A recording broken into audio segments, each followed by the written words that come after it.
much sitting is too much? That's the question Annette Cashell is here to answer. Annette is a movement coach who helps people undo and prevent the damage done by excessive sitting.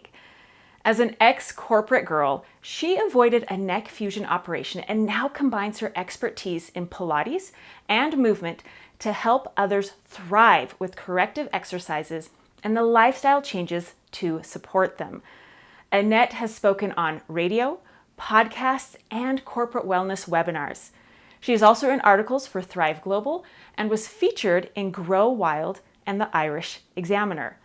With a hopeful message that won't require you to throw away all your chairs, get ready to learn some valuable tips for better living. Enjoy.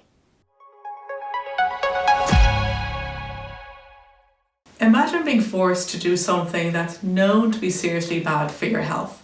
Something that's scientifically proven to take years off your life. Something like smoking. If you were forced to do a horrible habit to keep your job or attend school, there'd be outrage, right? Petitions would be started, politicians would be lobbied, protests would be organised. No way would you or your kids do it. And yet, that's exactly what's happening every time excessive sitting is actively encouraged, as it is right now, in schools and companies all over the world.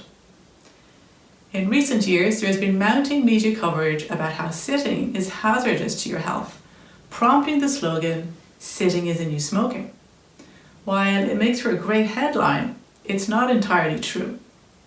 Let's be clear though, sitting is not as bad for you as smoking, but it significantly increases your risk of serious diseases like cardiovascular disease, obesity, certain cancers, and even premature death. This isn't exactly news though. The US Surgeon General first reported this link in 1996, and yet according to the World Health Organization, there has been no improvement in global levels of physical activity since 2001. That fact alone may be what prompts extreme statements like sitting is new smoking. But big claims like that can sometimes have the opposite effect. They're just too easy to dismiss, especially if the implied solution is stop sitting. I mean, how realistic is that? Of course, these analogies do serve a purpose. While sitting may not be as bad as smoking, taking the phrase to its logical conclusion can help us to find a solution. If sitting is a new smoking, we need to start sitting up thinking of the chair as a cigarette. But unlike smoking, the focus should be on reducing our exposure instead of trying to eliminate it. Maybe you think that's ridiculous. 5 years ago, I would have thought the exact same thing. That was before my doctor told me, you're going to need a neck fusion operation. I remember feeling confused, lightheaded, terrified. I even had a hard time finding my way out of the building. I was in such a state of shock. Looking back, it was a turning point that dramatically changed my work and my life. I just didn't know it at the time. Before getting my neck fusion diagnosis, I used to have a proper job as a marketing manager. I spent long hours at my desk and I loved my job, but my body did not. It all started to go wrong in my 20s and my 30s with back pain, carpal tunnel, my wrists, and knee issues. Eventually, I quit my marketing job to become a Pilates teacher. I continued to exercise way more than the WHO guidelines. I wasn't overweight or particularly stressed, and yet I still found myself needing a neck fusion operation due to chronic pain. Me, the Pilates teacher and personal trainer. Sure, I found out the hard way that sitting is bad for you, but it was the impetus that made me realize the good news too. Not all sitting is equally bad. That means you don't have to quit your sitting habit completely, but reducing it is essential for your health. Even sitting for 4 to 8 hours is now a medium risk for sitting disease, and sitting for more than 8 hours is a high risk. Feeling squirmy in your chair right now? Yeah, that was me too. I squirmed even more when I found out that there was a term for people like me. People who exercise regularly, even intensely, but were largely sedentary for the rest of the day. I was an active couch potato.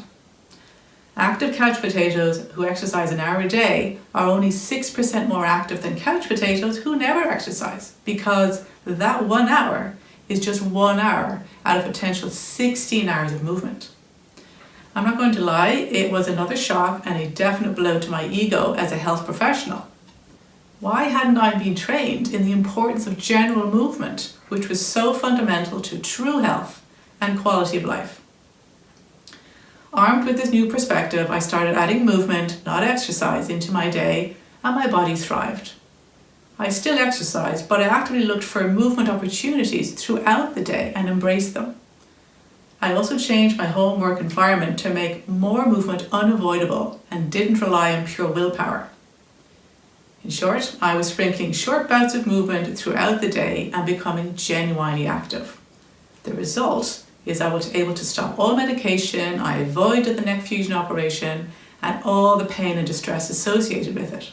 My consultant called me twice to wonder why I hadn't scheduled the operation, and he was amazed that I no longer had symptoms. So was I. My message to you now is hopeful, eminently doable, and probably a lot less scary than trying to quit sitting altogether. Because I get it, sometimes you have to sit, but there are ways to make it less damaging. Here are my 3 top tips to minimize, not eliminate, your exposure to chairs. Number 1, sit less. I know it sounds obvious, but sitting less just means standing or walking more. It doesn't have to take up much time. You could stand for part of a webinar or a Zoom call like right now. Stand when you're taking a phone call. Stand to do some of your emails, or when you're ironing instead of using a chair. Park further away from a destination and walk the difference. Take a standing or walking break every hour. Look at when you sit during the day and see where can you substitute some standing and walking instead. Every substitute counts. Number 2 is sit better.